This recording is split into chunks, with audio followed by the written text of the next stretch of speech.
Hi friends, welcome back to dream talents learning video. और hope आप लोगों ने क्लास वन का वीडियो देख लिया होगा। और जिन लोगों ने नहीं देखा है उनके लिए मैं डिस्क्रिप्शन में इसका लिंक डाल दूंगा। आज हम सीखेंगे डे टू में कि कैंडल कैसे बनती है। तो बने रहिए मेरे साथ। मैं रितेश गुप्ता एक बार आपका फिर से स्वागत करता हूं। तो शेयर मार्केट में मेनली दो टाइप की कैंडल्स होती हैं जो आपको ग्रीन और रेड कलर में दिखती हैं। ग्रीन कलर की कैंडल्स बायर डोमिनेटेड होती हैं और रेड कलर की कैंडल्स जो हैं वो सेलर डोमिनेट होती हैं। बायर्स हमेशा मार्केट को ऊपर लेके जाने की कोशिश करते हैं, उनको हम बुल्स बोलते हैं। और जो सेलर हैं वो हमेशा मार्केट को नीचे लेके जाने का प्रयास करते हैं, उनको हम बेयर्स बोलते हैं। अब कैंडल का एक लॉजिक समझते हैं कि कैंडल फॉर्म कैसे होती है। कैंडल सबसे पहले एक पॉइंट से ओपन होती है, उसके बाद में या तो वो एक ऊपर की तरफ को जाती है और एक हाई बनाती है और एक लो बनाती है और बाद में किसी एक पॉइंट पे क्लोज हो जाती है। अब इसको हम ऐसे समझते हैं कि मार्केट इस पॉइंट से ओपन हुआ, उसके बाद उसने एक लो बनाया, यहाँ पे सेलर जो थे वो एक्टिव थे। उसके बाद बायर्स इस प्राइस को ऊपर तक लेके गए और ऊपर लेके जाने के बाद वहां पे रिजेक्शन आया और ये अपने ओपनिंग प्राइस से ऊपर बंद हुआ। तो ये क्या है, ये एक ग्रीन कैंडल है, मतलब बुलिश कैंडल है, जिसने अपनी ओपनिंग से ऊपर जाके क्लोज किया। तो इसमें टोटल 6 चीजें होती हैं जो हमें ध्यान में रखनी होती हैं। एक, मार्क कैंडल कहाँ पे ओपन हुआ, उसने कौन सा हाई बनाया, कौन सा लो बनाया, कहाँ पे क्लोज हुई, और जो ओपनिंग और क्लोजिंग का बीच का एरिया है उसको हम बोलते हैं बॉडी। और बाकी का जो स्पेस बचता है, इस डंडी को हम बोलेंगे विक। तो ये कैंडल हम किसी भी टाइम फ्रेम पे चेक कर सकते हैं, उसका ओपनिंग, हाई, लो, क्लोज, ये सब चीजें, बॉडी कहाँ पे क्लोज बनी है और विक कहाँ पे बनी है। तो इसके अकॉर्डिंग ही हम ट्रेड प्लान करते हैं।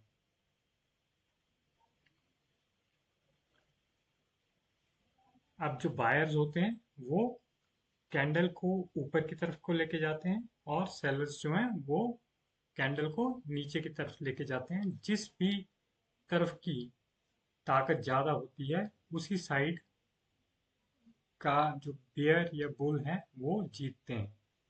अगर बियर जीतेंगे तो कैंडल रेड में क्लोज होगी, और अगर बुल जीतेंगे तो कैंडल जो है वो ग्रीन में क्लोज होगी। अब इसको कुछ एग्जांपल्स के साथ समझते हैं। हम फर्स्ट एग्जांपल लेते हैं जिसमें प्राइस जो है वो 100 रुपीज पे ओपन हुआ। उसने एक हाई बनाया 110 का और लो बनाया 98 रुपीज का। बाद में ये जो क्लोज हुआ ये 108 पे क्लोज हुआ। तो इसका हम क्या कंक्लूजन निकाल सकते हैं कि मार्केट 100 रुपीज पे ओपन हुई, नीचे गई 98 रुपीज तक, फिर 110 रुपए तक गई और लास्ट में 108 पे बंद हुई। इसका मतलब कि जो हमारा ओपनिंग प्राइस था उससे मार्केट एक 8 पॉइंट ऊपर बंद हुआ। तो ये एक बुलिश कैंडल है जिसका कलर ग्रीन कलर में बनेगा, और इसमें बायर्स जो हैं वो ज्यादा ताकतवर हैं सेलर से। अब बात करते हैं सेकंड एग्जांपल की। इसमें प्राइस सेम 100 रुपए पे ओपन हुआ। इसने हाई बनाया 103 रुपए का, लो बनाया 92 रुपीज, सॉरी 90 रुपीज का, और क्लोज हुआ ये 92 रुपीज पे। तो इसने अपने ओपनिंग से जो डिफरेंस है वो 92 रुपीज़ और 100 रुपीज़ का 8 रुपीज़ है। तो ये 8 रुपये कम में बंद हुआ है। तो इस केस में जो सेलर्स हैं वो ज़्यादा ताकतवर हैं और इसका जो कलर है वो रेड बना है। ये दो एग्जाम्पल हो गए बायर और सेलर के। तीसरा एग्जाम्पल है हैमर का। अब इसमें क्या होता है कि मार्केट 100 रुपये पे ओपन हुआ, इसने हाई बनाया 103 रुपये का, लो बनाया 85 रुपीज़ का, और ये क्लोज हुआ अपने ओपनिंग से थोड़ा सा ऊपर 101 पे। मतलब बेचने वालों ने उसको नीचे लेके जाने की कोशिश की 100 रुपये से 85 रुपीज़ तक, मगर वहां पे बायर्स जो हैं वो ज़्यादा जोश में थे, ज़्यादा अग्रेसिव थे। उन्होंने इसको फिर से ऊपर ले गए और इसकी जो क्लोजिंग है वो अपनी ओपनिंग से हल्की सी ऊपर दी। इसका मतलब कि जो सेलर्स थे वो वीक हो रहे हैं और बायर्स जो हैं वो डोमिनेट कर रहे हैं। एक तीसरा सिनेरियो होता है डोजी, जहाँ पे मार्केट 100 रुपये पे ओपन हुआ, इसने हाई बनाया 108 का, लो बनाया 98 रुपीज़ का, और क्लोज हुआ 100 रुपीज़ पे। मतलब जहाँ पे उसने ओपन किया था ये वहीं क्लोज हुआ, इसने एक हाई बना दिया एक लो बना दिया। मतलब मार्केट कंफ्यूज है कि वो अप साइड जाएगी या डाउन साइड जाएगी। तो इस केस में हमें ट्रेड नहीं करना होता है, क्योंकि हमें नहीं पता कि मार्केट ऊपर की तरफ को जाने वाला है या नीचे की तरफ को। तो ऐसी जगह पे हमें ट्रेड अवॉइड करना चाहिए। अब हमें कैंडल में 5 चीजों का ध्यान रखना है। पहला, कैंडल कहाँ पे ओपन हुआ। दूसरा, कि बायर्स उसको कितनी ऊपर लेके गए। तीसरा, सेलर उसको कितना नीचे लेके गए। चौथा, कि वो कहाँ पे क्लोज हुआ। और पांचवा, कि लास्ट में कौन जीता, बायर जीता या सेलर जीता। ये अगर 5 चीजों का हम ध्यान रखेंगे तो हमें प्रिडिक्ट करना इजी हो जाता है कि मार्केट किस तरफ को जाने वाला है। ये चीजें आप याद रखें कि अगर बड़ी बॉडी बनी है तो जो ट्रेंड है वो एक डायरेक्शन में जा रहा है, एक मजबूत डायरेक्शन में जा रहा है।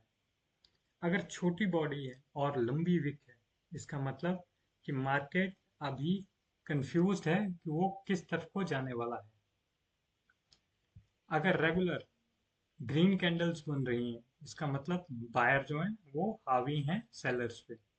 और लगातार अगर रेड कैंडल बन रही हैं तो सेलर जो हैं वो हावी हैं किस पे, बायर्स पे। तो ये एक बेसिक आइडिया है आपके पास कि कैंडल्स को हम कैसे जज कर सकते हैं, कैसे देख सकते हैं मार्केट को। तो इसको और एलेबोरेट करके हम कुछ और वीडियोस भी देखेंगे। आज के लिए आप बेसिक कैंडल का ये चीज़ सीख लीजिए। आगे हम और ज़्यादा एलेबोरेट करके इसको देखेंगे कि कितने टाइप के कैंडल्स होते हैं, कौन कौन से कैंडल्स का क्या काम होता है।